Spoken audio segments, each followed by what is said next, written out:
আসসালামু আলাইকুম। সবাই কেমন আছেন? আশা করি আল্লাহ তাআলা আপনাদের সবাইকে ভালো রাখছে। আমিও আলহামদুলিল্লাহ আপনাদের দোয়ায় ভালো আছি। আজকে আমার শখের খাঁচা বানানোর দ্বিতীয় দিন। গতদিনে যে বাঁশটা কেটে রেখেছিলাম সেটা আজকে খাঁচার মাপে টুকরো টুকরো করে কেটে নিব। প্রথমে বাঁশের গোড়া থেকে কিছুটা অংশ কেটে একটা খাইটি বানিয়ে নিব। আমাদের গ্রাম অঞ্চলে এটাকে খাইটেই বলে। গোড়ার দিকে বাঁশটা শক্ত হয়, কাটতে খুবই কষ্ট হচ্ছিল, যার কারণে একবার করাত ব্যবহার করতেছিলাম। আমার ছোট ভাই আমাকে অনেক সাহায্য করতেছিল।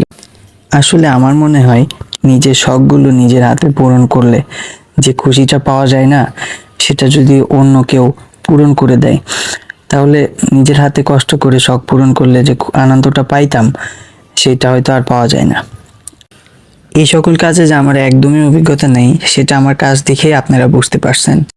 ছোটবেলায় যখন দাদুকে দেখতাম এই সকল কাজগুলো করতে, তখন দেখে মনে হতো কাজগুলো আসলে অনেক সহজ, কিন্তু আজ যখন নিজে করছি তখন বুঝলাম কাজগুলো করা আসলে অতটা সহজ নয় যতটা ছোটবেলায় ভাবতাম।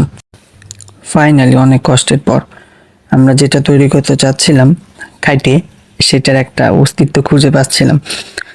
যাই হোক, কোনো মতো আমাদের খাঁটি বানানোটা হয়ে গেল। যেহেতু আমাদের খাঁচাটার আকার লম্বায় 7 ফিট হবে, এই জন্য বাঁশ থেকে 7 ফিট করে কেটে নেওয়ার জন্য দাগ দিলাম। প্রথমে যখন বাঁশ কাটতে গিয়েছিলাম তখন বাঁশ কাটার সঠিক পদ্ধতিটা জানতাম না, এই জন্য হয়তো কাটতে খুবই অসুবিধা হচ্ছিল। পরে যখন সঠিক পদ্ধতিতে জানলাম, তারপর খুব দ্রুতই আমাদের বাঁশ কাটা হয়ে যাচ্ছিল। 1 টুকরো 2 টুকরো এভাবে করতে করতে আমরা বাঁশটাকে 4 টুকরে কেটে ফেললাম।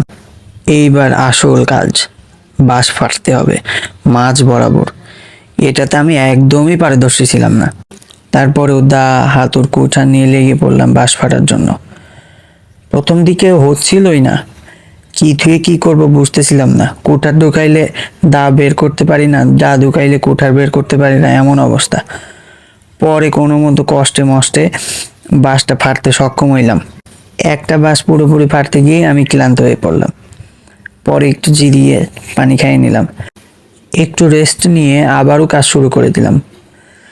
প্রথম বাঁশটা ফাটতে যত কষ্ট হয়েছিল, পরের বাঁশগুলো ফাটতে অতটাও কষ্ট হচ্ছিল না, কারণ প্রথম বাঁশটা ফাটার কারণে বুঝে গিয়েছিলাম বাঁশগুলোকে কিভাবে ফাটতে হবে। বাঁশ ফেরে কাবাড়ি বানানো শেষ। এবার কাবাড়ির ধারালো অংশগুলোকে ছেটে মসৃণ করে নিব, কারণ এগুলো পরে যখন আমরা এক জায়গা থেকে অন্য জায়গায় নিয়ে যাব যাতে হাত কেটে না যায়, আবার দেখতেও সুন্দর লাগবে। এই জন্যই মূলত এই কাজগুলো করা।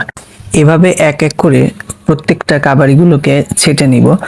ছাড়তে ছাড়তে অবশ্য হাতে খুব ব্যথা হয়ে যাচ্ছিল, তারপরেও উপায় নেই, আমার শখ পূরণের জন্য এই কাজগুলোকে আমাকেই করতে হবে। আপাতত আমাদের খাঁচার জন্য যতগুলো কাবাড়ির প্রয়োজন ছিল সবগুলোর কাজ শেষ।